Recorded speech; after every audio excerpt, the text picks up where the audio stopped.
Karibu mpendwa kutupata tena hapa kwenye Centre de la Parole Lumière du Monde kwa kipindi yetu cha usiku njema, na tunataka ya kwamba tukutakie usiku njema, na andiko letu la ikipindi ni Zaburi 4 na mstari wake wa 8, ambayo inasema ikisema kwamba nitajilaza na kupumzika kwa amani, kwa maana Bwana yu salama yangu. Bwana awe salama yako. Bwana awe yote katika nyumba yako usiku wa leo. Bwana akutangulie katika kazi zako zote. Bwana ajifunue tena kwenu, kwa nyumba yenu, mahali ambako mko saizi mkitusikiliza. Centre de la Parole inakutakia jioni njema katika Yesu Kristo. Na tumekuwa na neno fupi ambayo tungependa kwamba tuweze kukutakia ili kwamba ulale pamoja na maneno ya Mungu. Jioni njema. Na neno hii inapatikana kwa barua ya kwanza ya Yohana 2 na kumstari wake wa kwanza. Acha basi tusome kwa kitabu kwa barua ya Yohana wa kwanza sura 2 na mstari wake wa kwanza. Tusikilize maneno hii. Watoto wangu wapendwa, nawaambia haya ili msitende dhambi, lakini kama mtu yeyote akitenda dhambi, tunaye mwombezi kwa Baba, ndiye Yesu Kristo mwenye haki.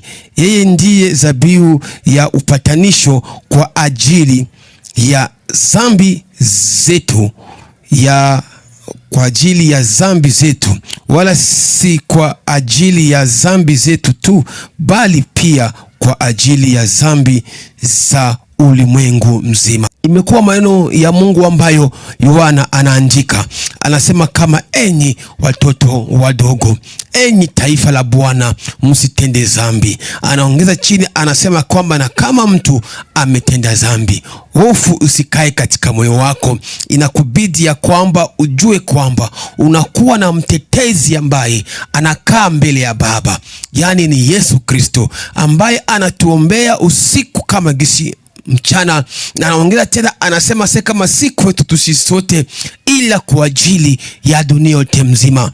Mkristo anaweza kutenda dhambi, lakini Mkristo hawezi kuishi katika dhambi. Mkristo inawezekana aanguke katika dhambi, lakini Mkristo apashe bakia katika dhambi. Dhambi kwa Mkristo sherti itakuwa ni accident, umeanguka amo, ila ya kwamba utakuwa unabaki na majuto. Lakini Yesu ametuita ili kwamba kweli tutembee katika maisha matakatifu.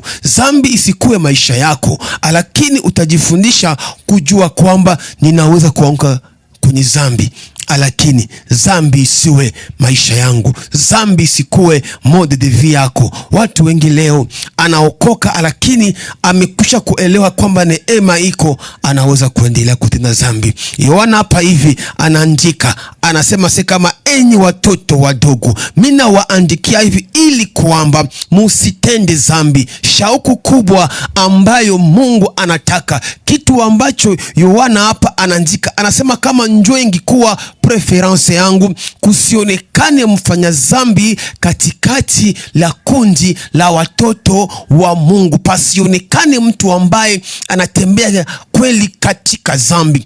Centre de la Parole leo tunakuambia kwamba Yesu akukuita ili kwamba utembee katika dhambi. Umeokolewa si kwa kusema ya kwamba uendelee unaishi katika dhambi, lakini umeokolewa ili kwamba uweze kuvua matendo ya giza. Umeokolewa ili kwamba upate kuvua matendo ya zamani. Umeokolewa ili kwamba watu wakati wakikuona waseme kama si yule ambaye tulimuona jana, lakini huyu ambaye tuko tunaona haiko tena yeye, bali ni Kristo ndiye tunaanza kuona kumpitia huyu mtu ambaye amesema kama ameokoka. Ukristo yetu inabidi kwamba tumuoneshe Yesu kweli. Mungu ndiye ambaye aonekane ndani yetu. Mungu ndiye ambaye azirike ndani yetu. Kristo alisema kama hapa kwenye ambako ye Tomaso anamuuliza, ndio kasema kama kama Baba utuoneshe basi Baba,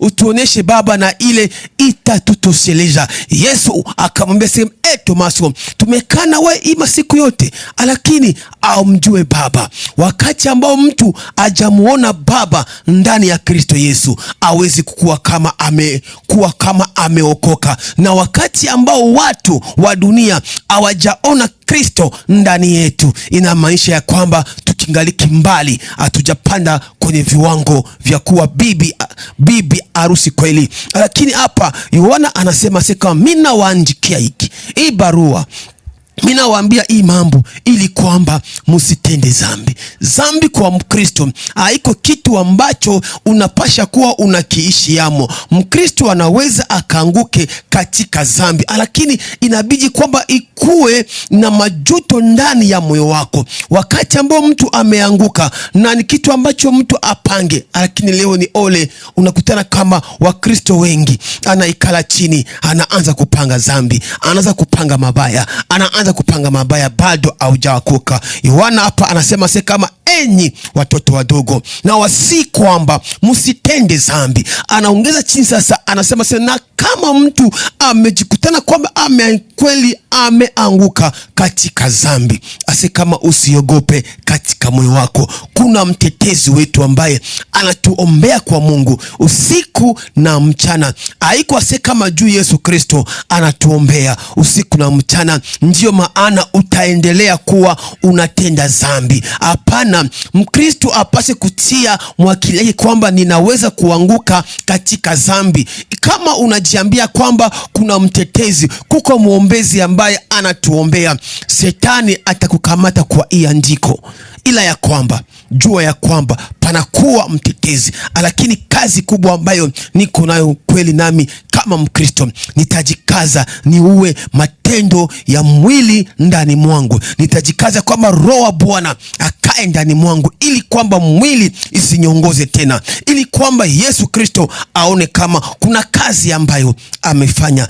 Dhambi isikuwe maisha yako. Unaweza ukaanguke, lakini ikuwe njo accident. Usikuwe unakuwa na Ukristo ambayo uko unajiatandere kufanya dhambi. Lakini kama mtu amevaa utu upya, kama mtu ameokoka, atajua ya kwamba sikuitwa tena ili kwamba nifanye dhambi, sikuitwa tena ili kwamba nitembee katika mabaya, lakini Kristo amenigeuza. Kama unasoma hapa ku Warumi 6 na mstari wa kwanza pia pili yake, anasema kama haikuwa kama juu neema iko ndiyo mtu ataendelea kufanya dhambi. Haikuwa kama juu Yesu Kristo amemwanga damu yake hapo msalabani juu yako ndiyo maana utaendelea tena kufanya dhambi. Maisha yetu haiko ya dhambi. Neema ni nguvu ya Mungu ambayo inatupatia nguvu tuweze kushinda dhambi. Neema haiko faiblesse ambayo tena inatuentraîner kufanya dhambi, lakini ni nguvu za Mungu ambazo